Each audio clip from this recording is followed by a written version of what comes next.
Hey guys, and welcome back to my channel. In today's video, we're going to be talking about imagination and how it relates with autism. Because I've seen some studies that talk about how autistic people are apparently not that imaginative, not very creative. But I'm here to talk about why that is not true, that is either misinformation or at the very least highly exaggerated. And I'm going to be proving it by showcasing my own examples of imagination, creativity, but also from other people on the autism subreddit, for example. So yeah, let's just get right into it. So first, let me talk about some of the studies that say this thing about that autistic people don't really have, in a sense, of imagination. So one study says, I'm getting this information from the autism subreddit, that imaginary companions do occur in autistic children, but the study is mostly based on parents' observations and not a direct survey of the children. The one references 3 experiments and concludes that autistic children have a lower capacity for creativity, and they're wondering, the person that's talking about this, if it's based on non-autistic people making assumptions based on whether the imaginary friend was discussed out loud, and yeah, so I had lots of people in the comments here talk about how it seems bizarre that there's so many things stating autistic children don't have imagination. I feel like the way they play may be different to neurotypical kids, but it's not taken into account.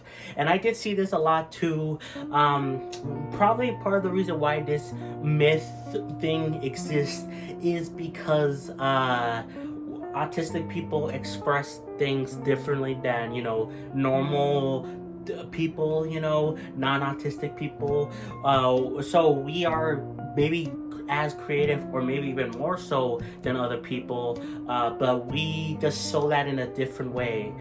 Maybe we don't discuss it as often, or some many variables, but yeah, that's like one of the things I see, and then this guy says, I don't think any of the studies say that autistic children have a worse imagination, just that they don't engage as much in imaginative play. And I think this is another key component. Not that we don't imagine things that we play, but maybe just the fact that we don't like to interact with people. That's another thing. You see this with kids that like to make up games, but with autistic people, we are not very socially inept. So we don't talk to many people that much. So if we do imagine games and stuff like that, we're more likely to keep it to ourselves and not discuss it to anyone else, so that's probably another reason why this myth is even a thing. But yeah, lots of people in this subreddit are saying about that they constantly daydream, they have a vivid imagination, all that stuff. And I want to give some examples as I have definitely had a very vivid imagination. I still do a lot. And this is going to be a story that I think I mentioned a little bit before on the channel, but I haven't really discussed this with anyone, like no one, like friends, family. I think my mom kind of knows, but even then she doesn't know the full extent, and that's because of her observing, my growing up, obviously. But I guess I should start at the beginning. When I was getting into watching lots of TV shows, cartoons, specifically stuff like Avatar: The Last Airbender, Dexter's Laboratory,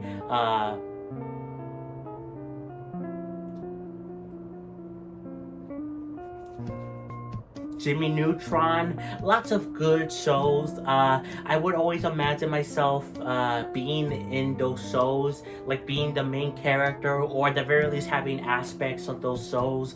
Like, for example, I used to pretend very vividly that I was like the Avatar. I was my own version of Aang, but I was basically Aang, but like with my life mixed in, like I would imagine that I was, the Avatar. My mom was a waterbender, and then we got frozen for 100 years, and then we came out, and then, basically the Avatar thing, and then, yeah. Like, I obviously knew that wasn't real, I think some people kind of worry about imagination in kids, especially autistic kids. Like, oh, do they think that this is actually real?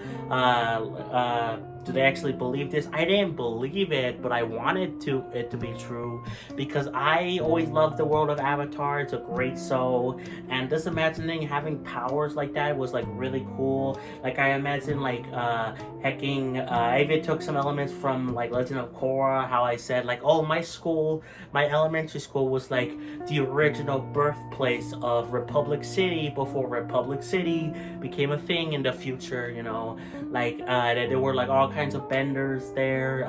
Like it was just so creative. But I would also imagine sometimes, you know, I was a scientist. I had my lab, like, you know, like Jimmy Neutron, like Dexter, like a lab underneath my house, and I would do stuff there. I also pretended I had like a bad guy I would fight. I did not believe this was like true, of course. I knew it was all pretend, but I wanted it to be true because as I said earlier, we autistic people don't have that many social skills. We don't interact with people that much. I've had like a few friends technically, even in elementary school, but I barely count that.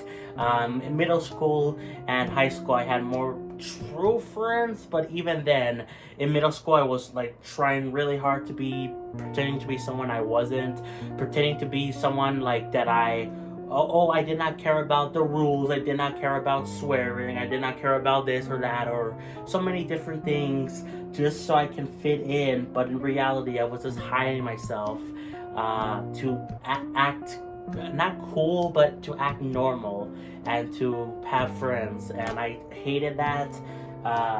And there were some times where I let my true colors come out, and some people did like them, but some people didn't, so I just hid from those people. But anyway, that's besides the point. The point is that I didn't have a lot of, you know, company growing up. I had my cousin come visit sometimes, but most of the time I was either an only child, or I was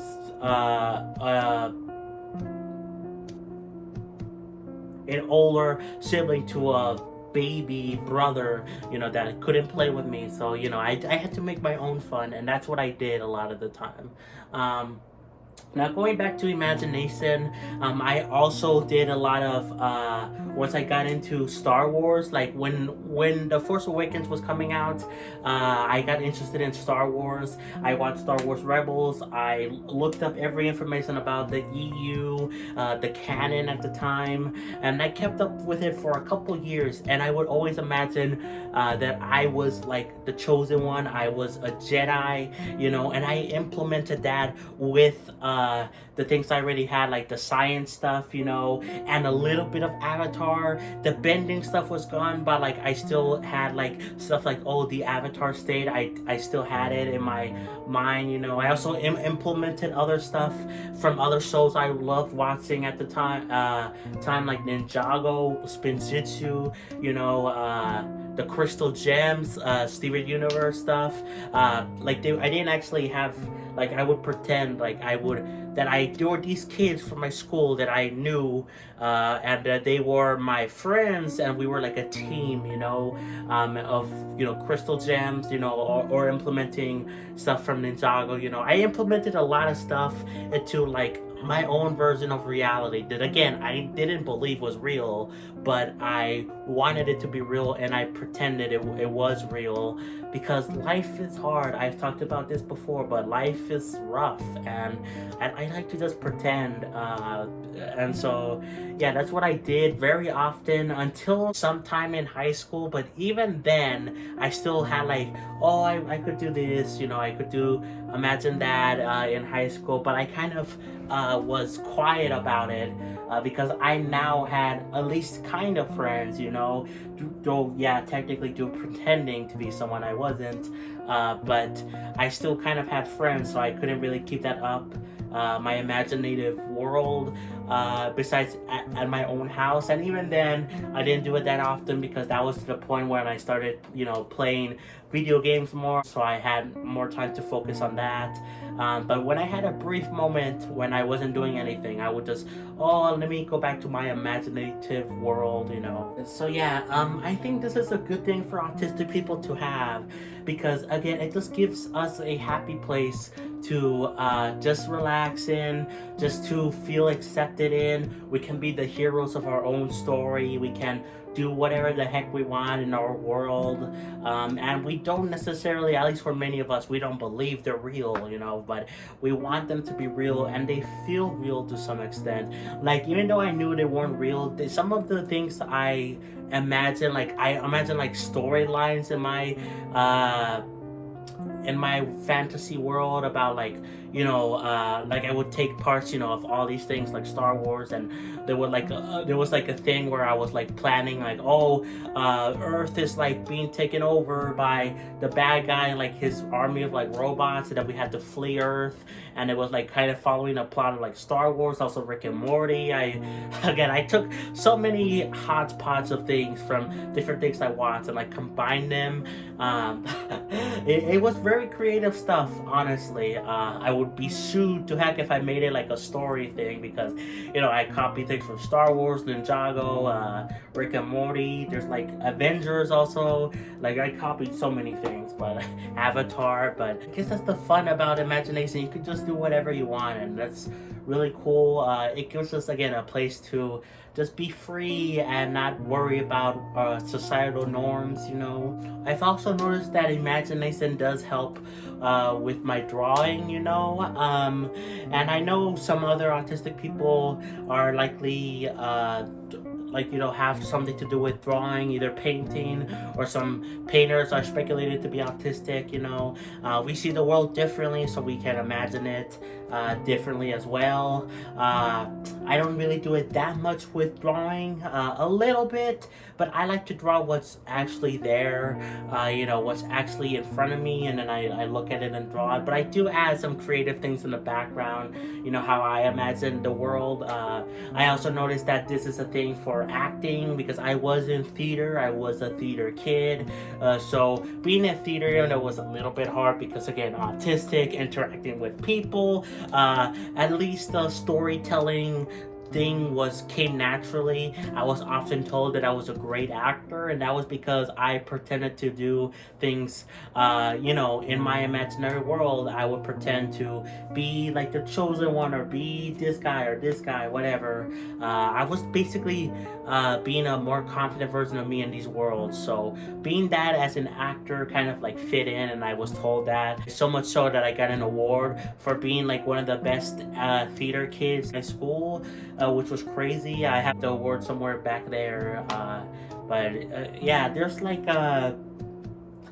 lots of things that imagination can evolve with autism, and I really think the myth of autistic people don't have imagination is false. Again, like I talked about earlier, I think it's just like a bit of bias. The studies are either like, they're taking into account certain things that are only, neurotypical people notice about autistic people, normal people notice about us, and they only take into account the playtime with other people as creativity and imagination, when really you can just keep it to yourself. Many of us like to keep things to ourselves, and we don't like sharing that. So I think that's the reason why this kind of myth has come around, similar to the autistic people don't have emotion thing. We have emotions, but we just don't show it the way that other people do. And that's another thing about imagination as well. We don't show imagination, creativity the same as normal neurotypical people. So Anyway, that's enough rambling from me. I think that's gonna be it for the video, guys. I hope you enjoyed watching. Let me know, are you creative? You know, are you imaginative? Do you have fantasy worlds like I do, or what?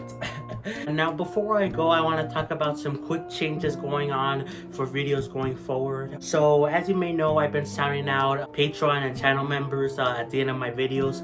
First, it was only with one person, Damian Grace, but then I got some more channel members, so I started shouting them out. Thanks to Nillis Edom for actually gifting 5 memberships. But now, not only did he do those initially, but he gifted 10 more memberships and donated me $20, which is crazy to think about. So even though I do appreciate that, like, because of that, I can't shout out everyone anymore individually. It will just take way too much time, and there's like literally some names I cannot pronounce. Like, as you're about to see, there's a person that has a Chinese or Japanese name. I cannot read that at all, so I am sorry.